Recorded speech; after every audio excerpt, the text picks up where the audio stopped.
Өңірімізге жұмыс сапармен парламент мәжілісінің депутаты Асима Бимендина келді. Мәжіліс депутаты қаладағы білім ошақтарына барып, жаңа оқу жылына дайындықтарымен танысты. Асима Бимендина бас соққан алғашқы нысан Қазақ мектеп гимназиясы. Бұл мектептің іргетасы 2007 жылы елбасының 100 мектеп 100 аурухана бағдарламасы аясында тұрғызылған. Мектеп 2007 жылдан бастап полилингвалды оқыту жүйесіне көшкен болатынбыз да, ол біздің мектеп 3 тілде оқытылады. Қазақша, орысша және ағылшынша.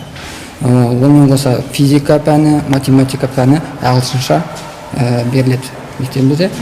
Мәжіліс депутаты Асима Бимендина мектептің спорт кешені, шахмат кабинеті, бейзалы, бассейн, шағын орталық сонымен қатар мұражаймен танысты. Мектепте 24 спорт секциясы жұмыс атқарады, бассейн жұмыс істейді. Асима Бимендина мұражайды аралау барысында оқушыларды жерлес ақындардың елдеріне саяхатқа апаруға жеттігін, сонымен қатар сенетке шығып, әлі де жұмыс атқарып жүрген ұстаздарды оқушыларға үнемі таныстыру жұмыстары. Шығып, бірақ та мектепте жұмыс істеп жатқан мұғалімдер, олар балаларды ол жұмысты бағалау керек, олармен кездесу керек. 1100 балаға шақталған мектепте 86 білікті ұстаз білім нәрімен сусындатады. Аталмыш мектеп ұстаздары 2 жылдан бері Назарбаев зияткерлік мектебінің бағдарламасын өз сабақтарында жүзеге асыруда. Аталмыш білім ошағының ұстаздарымен кездесуде мәжіліс депутаты Асима Бимендина білім саласындағы жаңашылдықтар мен проблемалар жағдайы жайында әңгімеледі.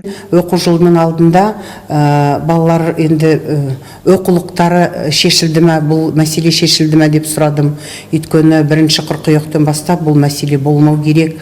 Бұл осы 15 жылы бұл мәселе көтерілді. Мынау оқу жылына, жаңа оқу жылына мектеп дайын. Осында шағын орталық бар екен. Мынау мектепке дейінгі балаларға арналған 3 тобы бар екен. Ол да өте жақсы жағдай. Өйткені мынау мектепте мүмкіндік бар, сондай шағын орталық ашуға. Ол да балапан бағдарламамен жүріп атқан жұмыс керек деп ойлаймын. Мәжіліс депутатының келіп тоқтаған келесі нысаны құрылыс жұмыстары жүргізіліп жатқан балабақша. Аталмыш балабақша мемлекет пен жеке кәсіпкерлік арасындағы байланыс аясында тұрғызылып жатыр. Құрылыс жұмыстарын Петрострой Люк жауапкершілігі шектеулі серіктестігі жүргізуде. Балабақша 320 орынға шақталған. Жаңа жыл қарсаңында тапсыру жоспарланып отыр. Қазіргі таңда Петропавл қаласы бойынша 4000-ға жуық бала өз кезегін күтуде. Осы мәселені шешу мақсатында қалада тағы бір жекеменшік балабақша Қазақстан Конституциясының күні қарсаңында өз есігін айқара ашуда. Бұл жеке кәсіпкер Балдырған Ильясовтың 65 балаға шақталған Баларман балабақшасы. Мемлекеттік балабақша мен жекеменшіктің балабақшаның ерекшелігі мынада деп ойлаймын. Бұл енді жекеменшікте балабақша болғаннан кейін бізде кішкене еркіндік болады. Біз өзіміздің жұмыс күнімізді ұзарта аламыз. Екіншіден біз ата-аналарға жағдай туғызуымыз керек.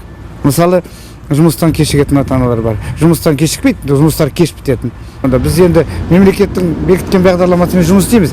Негізінен, бірақ балалардың жетілуіне қосымша біз тағы да пәндерді қосамыз. Жаңа жыл қарсаңында шаһарымызда тағы бір балабақша тапсырылады деп жоспарлануда. Егоровский склады жауапкершілігі шектеулі серіктестігінде мемлекет пен жеке кәсіпкерлік арасындағы байланыс аясында 280 орынға шақталған балабақша тұрғызуда.